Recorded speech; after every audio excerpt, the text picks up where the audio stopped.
faithfully sharing insights and interpreting great books from around the world. Hi, this is Sally from Book Talks.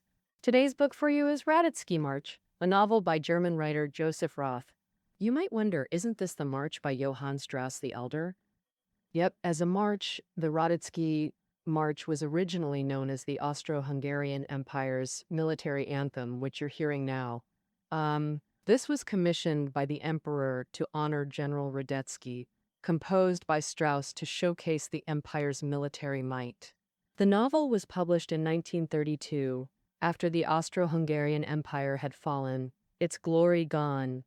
Choosing this majestic march as the title expresses nostalgia and longing for the empire.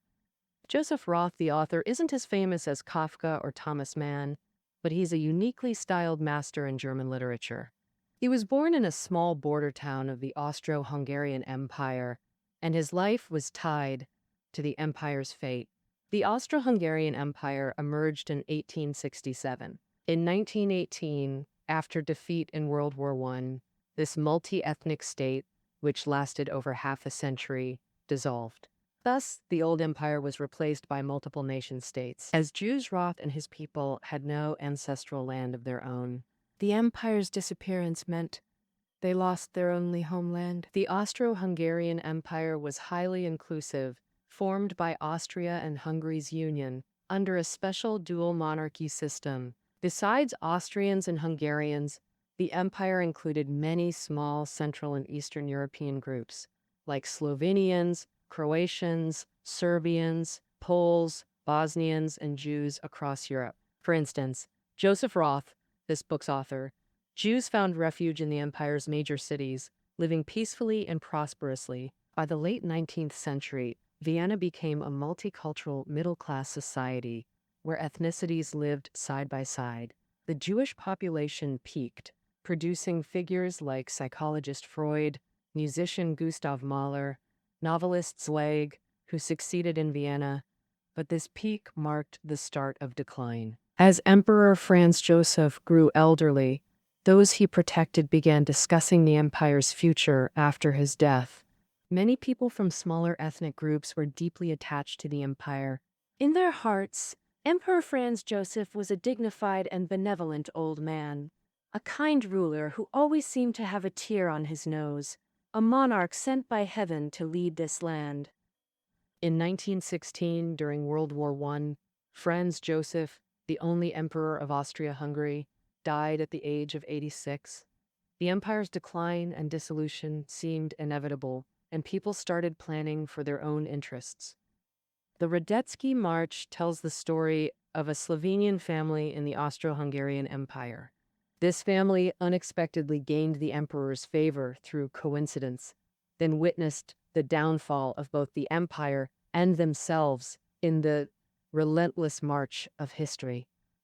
The family's surname was Trotta, spanning 3 generations, with the first generation being Old Trotta. Originally an illiterate peasant, he enlisted in the army, became a lowly lieutenant in the infantry, and later participated in a battle. At that time, the emperor visited the front lines to boost morale and accidentally entered enemy firing range.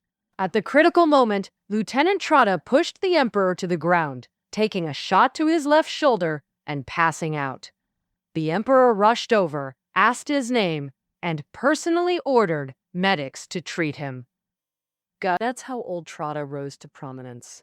After recovering, he was promoted to captain and had a noble particle added to his name. The title von Zipperlestad signified that the emperor granted his family the village of Zipperlestad. From then on, the Trotta family completely shed their peasant roots and became an aristocratic family in the Austro-Hungarian Empire.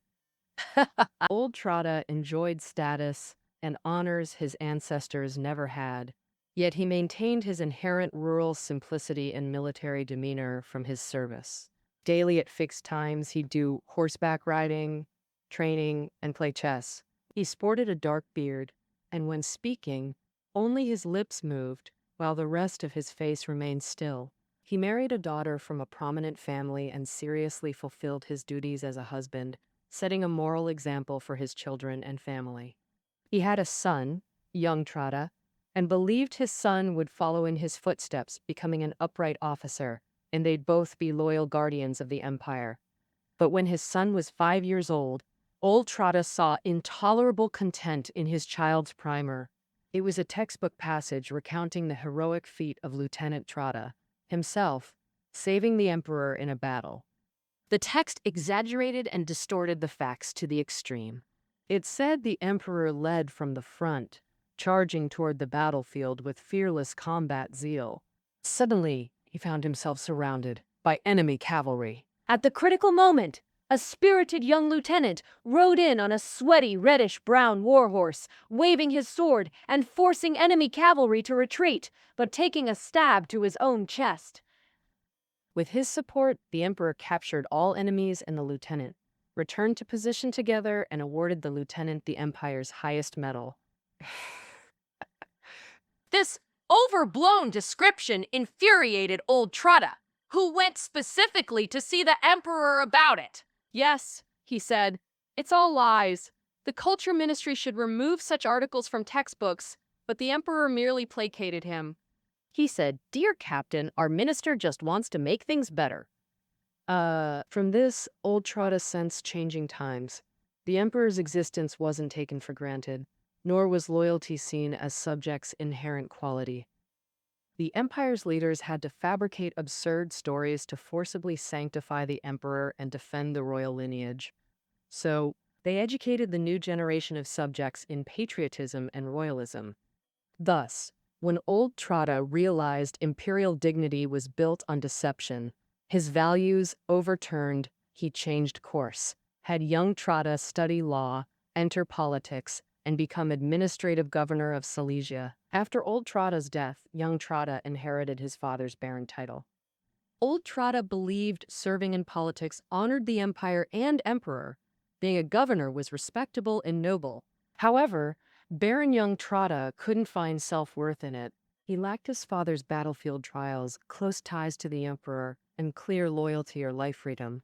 Young Trotta was just a civil servant, with a life outside work that was utterly dull and empty. He often felt he'd inherited an empty noble title, yet never truly experienced the supreme honor of serving the empire like his father did. Thus, he could only seek compensation through his next generation. He sent his son, Karl Joseph, to the cavalry school. Whenever young Trotta sat in the house inherited from his father, watching the empire's military band march below the balcony, playing the majestic Radetzky March, he'd feel a pang of loss, sensing his wasted life couldn't connect with the greatest missions and causes. But his son, young Karl Joseph, would get excited by this. His studies received great attention from his father, and he'd heard countless times of his grandfather's heroic deeds, dreaming of one day saving the emperor with his own flesh and blood. When Joseph graduated from military school and was about to enlist as a lieutenant, his father, Baron young Trotta, personally attended the induction ceremony and even had custom trousers made for him for formal occasions. "Come, pot/," he told Joseph. "You've fulfilled the dream your father couldn't achieve. I'm very satisfied with you." However, the era Karl Joseph lived in was vastly different from that of his grandfather and father. After entering military school, Karl Joseph first tasted not the glory of a military career, but the pleasure of an affair with the wife of the Gendarmerie Guard captain, Slama. This lady was charming and seductive, firmly ensnaring the young shy Karl Joseph. Later, Mrs. Slama died during childbirth. When Baron young Trotta went to pay condolences, Slama handed him a bundle of love letters. These love letters were written to Mrs. Slama by the Baron's son, Joseph himself. It turned out that Guard Captain Slama had long known of his wife's scandal, but as he was subordinate to Joseph's father, Baron young Trotta, where would a baron's subordinate dare to expose Joseph? He could only hand all the letters to the Baron, leaving it to the Baron himself to decide how to deal with his son. And what did the Baron do? After attending the funeral, Karl Joseph was devastated by his lover's death and his own disgrace. He went to a village bar, which was where his father, Baron young Trotta, went every day. That day, the Baron was there too. Seeing his son arrive, The father put down the newspaper and leaned in with elbows on the table. He said to him, "Don't develop a brandy habit. We only drink Hennessy." He didn't scold his son for the affair, but reminded him not to pick up status-lowering habits by mixing with those lower-class people. From this we see 2 points. First, by the third generation, the Trotta family's aristocratic luster had significantly faded, maintained only through external means, like consuming premium drinks and wearing custom clothing. To avoid disgracing his family's name and the army's honor, bearing young Trotta could only pretend his son's scandal didn't matter. Second, neither the imperial army nor official circles were pure. Privileged individuals inevitably made these institutions lose popular support. Old Trotta had seen through a fabricated textbook passage that imperial glory and royal prominence were maintained by lies and deceit. By the family's third generation, Lieutenant Karl Joseph's experiences and behavior proved the empire had become severely weakened. And, to Karl Joseph, his grandfather Old Trotta's example remained a distant, unattainable dream. He wasn't physically imposing, and his horsemanship was mediocre. When riding, it looked like the horse carried not a man, but a small sack of oats. His military and organizational skills were unremarkable. He couldn't lead troops effectively, nor earn colleagues' respect. When he enlisted, Europe enjoyed prolonged peace at the 19th-20th century turn, leaving him little battlefield exposure. But Austria-Hungary, like other European powers, expanded its military, stationing troops at borders where young men idled. They whiled away days in officers' clubs, taverns, and casinos. Karl Joseph was stationed with a cavalry regiment in a border town. Within a week, all officers visited a brothel together. They marched in military step, boot spurs clicking. Walking silently toward the brothel under moonlight, Karl Joseph suddenly shouted, "I loved a woman named Kaji. She died." Kaji was the name of Guard Captain Slama's wife. The other officers froze. Then a military doctor turned and said, "You'll soon love another woman." Later, in the brothel, the officers each found their women and disappeared into the darkness, leaving only Karl Joseph and that military doctor still in the dimly lit hall filled with piano music. Oh. He spotted a clock by the fireplace, and as he walked over to check the time, he suddenly noticed a bronze picture frame beside it, stained with fly spots. Inside the frame was the emperor's portrait, seen everywhere in the empire. In the portrait, the emperor, as the supreme commander of the army, wore military uniform, looking stern and majestic. That was the man Karl Joseph had known since childhood, whom his grandfather and father told him to defend to the death. But now, staring at it, Karl Joseph suddenly realized the portrait was too small, a cheap reproduction. He quickly made a decision. He stepped forward, grabbed the frame, tore off the black paper backing, pulled out the portrait, folded it in half, and stuffed it into his pocket. This was Karl Joseph's chance to defend the emperor. Ironically, this was the only time in his life he defended the emperor's sanctity, and in such a childish way. Like his father, he had subordinates and colleagues, but no friends. His only friend was that military doctor. Like him, he was also an outdated man. Both shared a deep reverence for the emperor and cared greatly about it. He always remembered to polish his uniform buttons and clean the handles of his sword and saber. Although they got along well, the military doctor didn't hold him in high regard. Karl Joseph once even suspected him of flirting with his wife! Later, the military doctor died mysteriously in a duel, leaving Karl Joseph even more isolated. The sense of mission passed down from his ancestors and father, the family honor tied to the royal glory. It was like an awkward, outdated hat worn by Karl Joseph. All his self-worth came from these things. He joined the army like his grandfather, but the emperor remained the same, while the army was no longer what it was in his grandfather's time. The soldiers around him idly smoked, drank, gambled on dominoes, exchanged all sorts of gossip, and brazenly told off colored jokes. Karl Joseph couldn't understand their jokes, so they saw him as a country bumpkin. Even his habitual stare at the emperor's portrait became a joke among others. The army has become a paradise for opportunists. Many joined the army not to defend the country, but to gild themselves or meet influential people, so that when the empire collapsed, they could safely navigate the danger. The novel describes a reserve officer who frequented a club.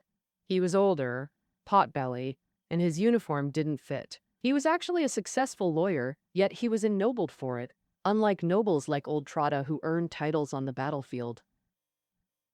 You can see how decadent the country had become. Through the army's lens, we see a larger, restless crowd. In this crowd, most didn't hate the emperor, but Slovenians, Serbians, Hungarians, Austrians, etc. looked down on each other. So, they made the emperor and empire's fate a gossip topic, each talking excitedly as if competing to predict the empire's end most accurately. A few discussed the empire's imminent collapse to deliberately stir public opinion. They hoped small nations within the empire would gain independence, helping them seize opportunities to fulfill personal political ambitions. Courage. There's also a self-proclaimed count in the book who seemed intoxicated by predicting the future. He passed news from other countries to his audience, saying the empire must fall and they should prepare early. But actually, he was attracting supporters to aid his own parliamentary campaign. Though the army couldn't or wouldn't defend emperor or empire, many truly needed imperial protection. For example, many peasants were devout Catholics or Orthodox Christians, and the Jewish people, including author Joseph Roth, also depended on the emperor. Since Jews had no ancestral land, the empire granted them equal social status with other ethnic groups. It couldn't imagine what fate they'd face if the empire vanished. Thus, while the novel portrays the army-empire rift through the Trotta family's decline, it also shows patriots sending heartfelt birthday wishes to the emperor. Most movingly, his 1910 visit to a village on the Austro-Hungarian Russian border for his 80th birthday. As he emerged from the Orthodox Church, he saw Jews coming to greet him, surging toward the emperor like a dark cloud, a dense black mass. All the Jews in the village bowed to the emperor, swaying like rare black ears of grain in a field. At the front were the elders. The emperor saw their long beards floating in the gentle autumn breeze, silver white, black, fiery red, and their prominent, bony noses. An elderly Jewish man, almost the same age as the emperor, walked toward him. Seeing this, the emperor dismounted and approached. The two old men stood facing each other just 3 steps apart. The Jewish elder held their holy book in his arms, a large purple parchment scroll adorned with a golden crown-like cover. And man, oh, death. A small bell on it made a soft sound as he presented the scroll to the emperor. He opened his toothless mouth, covered in beard, and stammered in an incomprehensible language the blessing words Jews recite when meeting the emperor. The emperor also bowed his head. After reciting, the elder said, "I sincerely bless you. Your world will endure forever." The emperor thought, "I know this." They shook hands and parted ways. This scene contains profound irony amidst its touching nature. 2 elderly men, one the supreme ruler, the other merely a village commoner, but they looked at each other equally, bowed and conversed.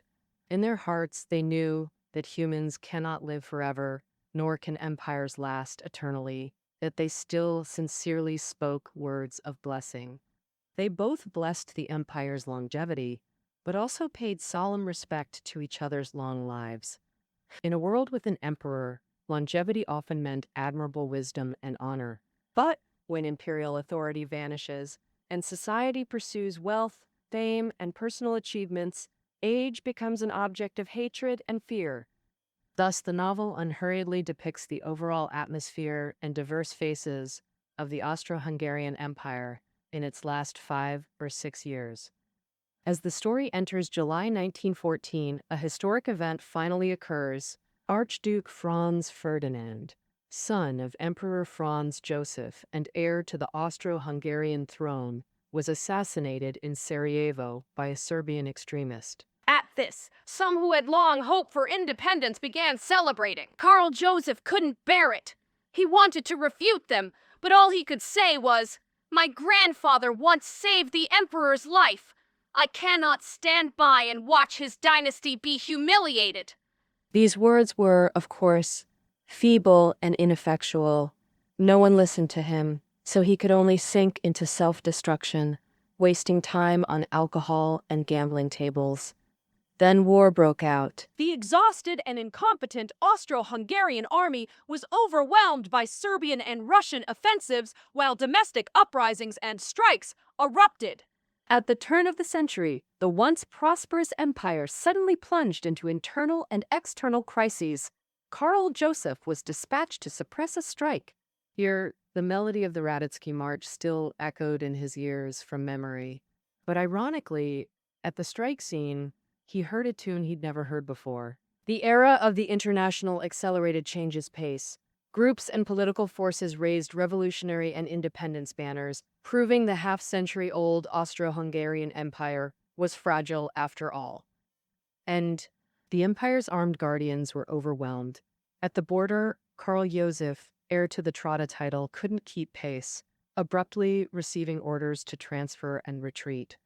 Along their march, though never engaging enemies, they occasionally saw shot customs officials and dead border sentries.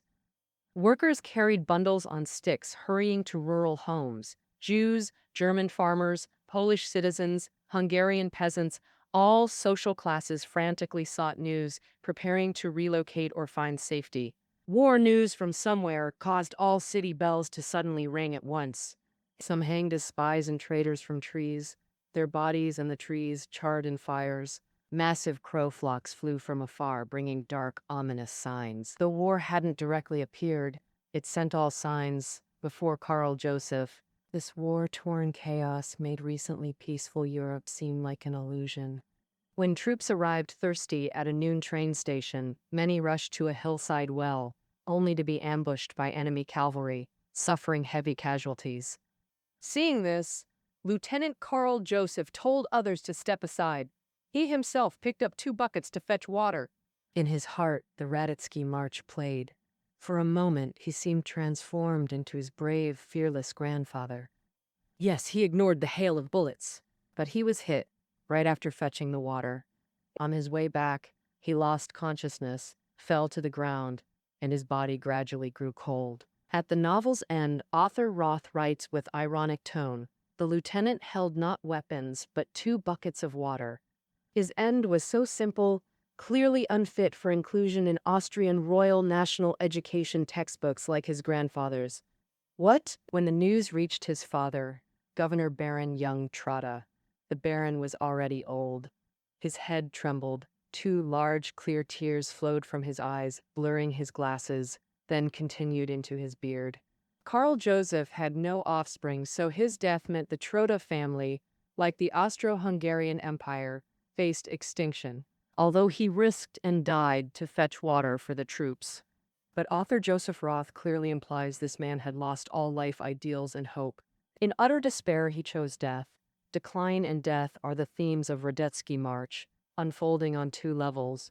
The personal, the Trotta family's 3 generations declined successively until Karl Joseph died an unnatural death during military retreat. And the other is the national level. Emperor Franz Joseph built the empire but helplessly aged with it. In his final years, he was mocked, plotted against, and abandoned. Rise and fall is universal, but Roth captured unforgettable details with warmth and irony. His warmth is shown in his sympathetic attitude toward the Trotta family and the emperor as imperial ruler. Old Trotta was brave, loyal, serious, and upright, laying the family's foundation. After losing his father, his son Baron young Trotta aimed to raise his own son as an outstanding soldier like his grandfather. However, their cherished honor ideals were abandoned by the new generation, largely devoid of ideals, with the 20th century's arrival. Similarly, Roth's Emperor Franz Joseph committed no major faults. He was a deserving ruler, but alas, time spares no one. Globally, Such ancient political systems of multi-ethnic empires indeed showed signs of exhaustion in the early 20th century. Roth's irony often manifests during decline, where traditional notions of eternal value are contradicted, undermined, and mocked by reality. First, the novel is titled Radetzky March, named after the Austro-Hungarian military anthem, which later became one of the world's most familiar marches. Yet, the Austro-Hungarian army was ironically known for its weakness and defeats. In the novel, Lieutenant Old Trotta's accidental saving of the emperor's life was later exaggerated into a tale of them fighting side by side, included in textbooks. Utterly absurd. Second, the Radetzky March was also a tune that always inspired Karl Joseph. Yet after enlisting, the first time he heard it was actually in a brothel. The brothel's pianist played it to welcome their distinguished guests. Hearing the tune, officers reflexively straightened up solemnly, yet their eyes greedily scanned the women inside, making military dignity and anthem solemnity a complete joke. Moreover, Karl Joseph wanted to defend the emperor, like his grandfather, but could only angrily take down a portrait from the brothel. He dreamed of fighting enemies at the border to earn glory, but after years stationed there, his first shot was fired at domestic strikers. The honor ideals instilled by his father, Baron young Trotta, ultimately shackled him, preventing adaptation to changing times.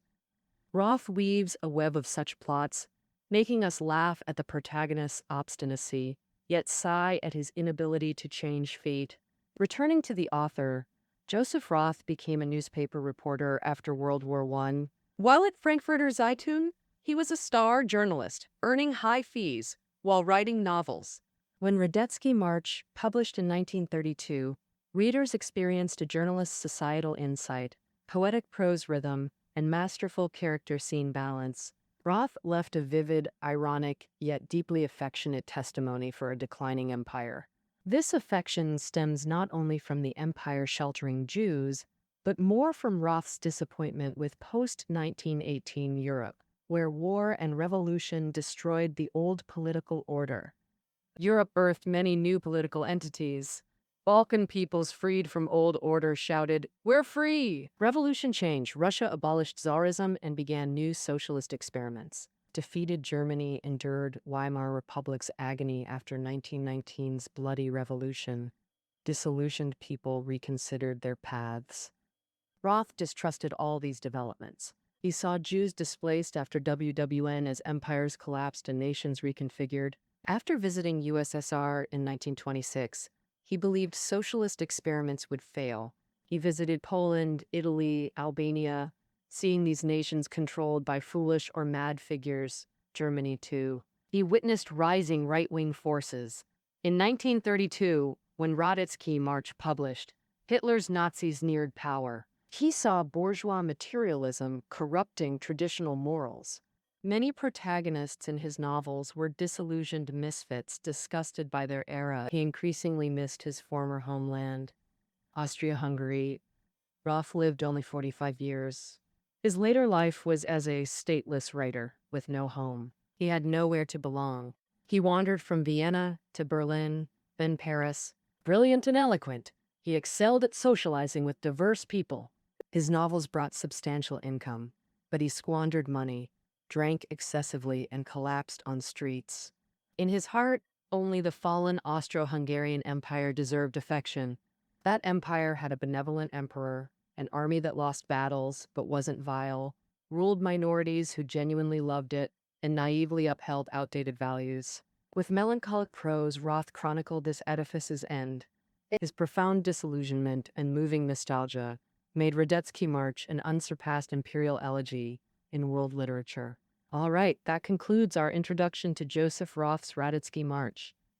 The reading notes are below the audio. See you next time.